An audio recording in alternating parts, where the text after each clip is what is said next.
नमस्कार, आप देख रहे हैं खबर 24 और मैं हूं आपके साथ लता। हैदराबाद के स्कूल में 4 साल की बच्ची से रेप की घटना पूरे देश में विध्वंस की नई लहर ला चुकी है। हरियाणा में बच्चे का यौन शोषण, दिल्ली में बच्ची से बस में रेप और अब ये खबर। मानो मानवता इस कलयुग समान मैल के बीच कहीं लुप्त हो गई हो। देश के अलग अलग कोनों से अपराध सुनाई देते हैं मगर सजा नहीं। इस बार अपराध हैदराबाद के बांद्रा हिल्स में हुआ है, जिसकी गूंज से पूरा देश आक्रोशित है। पूरा मामला हैदराबाद के डीएवी पब्लिक स्कूल का है, जहां प्रिंसिपल का निजी ड्राइवर लगभग 2 महीने से एक 4 साल की मासूम को अपनी हवस का शिकार बनाता रहा। मंगलवार को मामले पर एफआईआर दर्ज होने के बाद पुलिस ने मौके पर आरोपी ड्राइवर रजनी कुमार को गिरफ्तार कर लिया है और उस पर धारा 376 और पॉस्को एक्ट के तहत केस दर्ज किया गया। समय बदल चुका है। गांधी नेहरू के अलावा कांग्रेस का बेड़ा किसी और ने संभाला है। 24 साल बाद 137 साल पुरानी कांग्रेस को मल्लिकार्जुन खड़गे का साथ मिला है। कांग्रेस की कमान वरिष्ठ पार्टी नेता रह चुके मल्लिकार्जुन खड़गे ने संभाल ली है। करीब 24 साल बाद गांधी नेहरू परिवार के बाहर का कोई भारत की सबसे पुरातन पार्टी का राष्ट्रीय अध्यक्ष चुना गया है। आपको बता दें कि कांग्रेस अध्यक्ष पद के लिए मतदान 17 अक्टूबर को हुआ था। इस बार मुकाबला वरिष्ठ पार्टी नेताओं मल्लिकार्जुन खड़गे और शशि थरूर के बीच था, जिनमें 8,969 वैध मतों में से मल्लिकार्जुन खड़गे को 7,897 वोट हासिल हुए, जबकि बचे हुए 1,072 वोट शशि थरूर को मिले। इस बड़ी जीत पर शशि थरूर ने मल्लिकार्जुन खड़गे को बधाई दी और साथ ही कहा कि कांग्रेस का अध्यक्ष बनना बड़े सम्मान और बड़ी जिम्मेदारी की बात है। मैं मल्लिकार्जुन खड़गे को इस चुनाव और उनकी सफलता के लिए बधाई देता हूँ। इनके साथ साथ पार्टी वरिष्ठ नेता सोनिया गांधी और पार्टी महासचिव प्रियंका गांधी वाड्रा ने भी खड़गे से मुलाकात कर उन्हें जीत की बधाई दी। मानवाधिकार से कोई वंचित नहीं, ये हमें पता है, मगर इनके गलत इस्तेमाल का आज हर कोई अधीन, ये किसी से न छुपा है।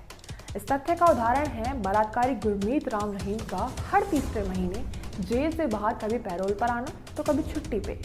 रेप के दोषी राम रहीम को पिछले सप्ताह 40 दिन की पैरोल दी गई है, जिसके बाद वो एक वर्चुअल सत्संग का आयोजन भी कर चुका है, जिसमें कि हरियाणा के करनाल के मेयर से लेकर सत्तारूढ़ के कई बीजेपी नेताओं सहित बड़े राजनेता मेहमान थे।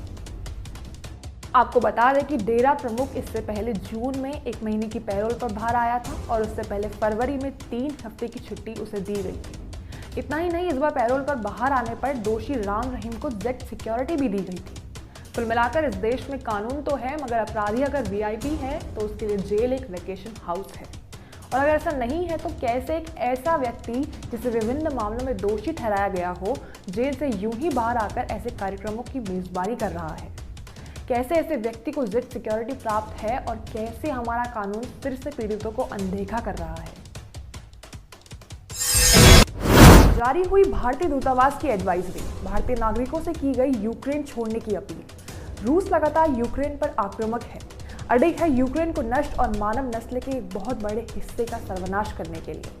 जंग की शुरुआत मिसाइल हमलों के साथ की गई थी, जो कि बीच में थम भी गई थी, लेकिन अब फिर से हलचल बढ़ चुकी है।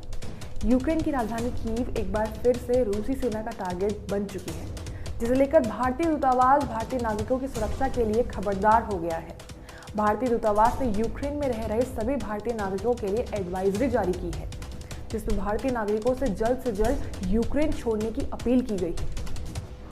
साथ ही दूतावास की तरफ से बयान जारी किया गया है कि यूक्रेन में जारी संघर्ष के तेज होने को मद्देनजर रखते हुए भारतीय नागरिकों को सलाह दी जाती है कि वे यूक्रेन के भीतर किसी भी अनावश्यक यात्रा से बचें।